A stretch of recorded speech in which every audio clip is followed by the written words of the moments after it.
UDF സർക്കാരിന്റെ ജനവിരുദ്ധ നടപടിയായ രാത്രികാലങ്ങളിലെ പവർക്കട്ടിനെതിരെ പാലിശ്ശേരിയിൽ പ്രതിഷേധവുമായി CPIM.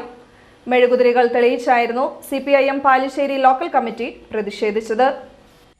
CPM Palissery local committee secretary K N. Rajan പ്രതിഷേധ സമരം ഉദ്ഘാടനം ചെയ്തു. കെ. മോഹനൻ അധ്യക്ഷനായി. കർഷക സംഘം നേതാവ് C A. Rajan, KSKTU secretary P. Pavithran, DYFI secretary M R. Arun, Mahila association president Sabitha Kannan, CITU നേതാവ് T V. Mohanan, KG Babykumar, CC Kannan എന്നിവർ സംസാരിച്ചു.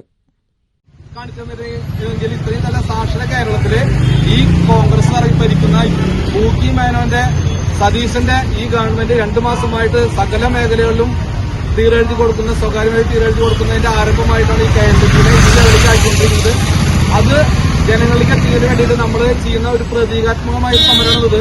ഇതിനുശേഷം നമ്മൾ നമ്മുടെ ബ്രാഞ്ച് അതിർത്തിയിൽ പോയിട്ട് നമ്മുടെ പാർട്ടി മെമ്പർമാരെയും അനുഭാവികളുടെയും നമ്മൾ പറഞ്ഞ കേൾക്കാവുന്ന സഖാക്കളുടെ വീടുകളിലെ ഒരു 10 മിനിറ്റെങ്കിലും കറണ്ട് ഓഫ് ചെയ്തുകൊണ്ട് ഈ ലൈറ്റ് മെഴുകുതിരിയോ ചിമ്മിനിയോ റാന്തലോ എന്തെങ്കിലും കത്തിച്ച് ഫോട്ടോയോ മറ്റേ വീഡിയോ ഒക്കെ എടുത്ത് നമ്മുടെ ഡിസ്പ്ലേ ചെയ്ത് മറ്റ് ചാനലിലേക്ക് ഇട്ട് ഗ്രൂപ്പുകളിലിട്ട് നവമാധ്യമങ്ങളിലിട്ട് പ്രചരിപ്പിക്കാൻ വേണ്ടിയിട്ടാണ് നമ്മൾ ഈ സമരം നടത്തുന്നത്.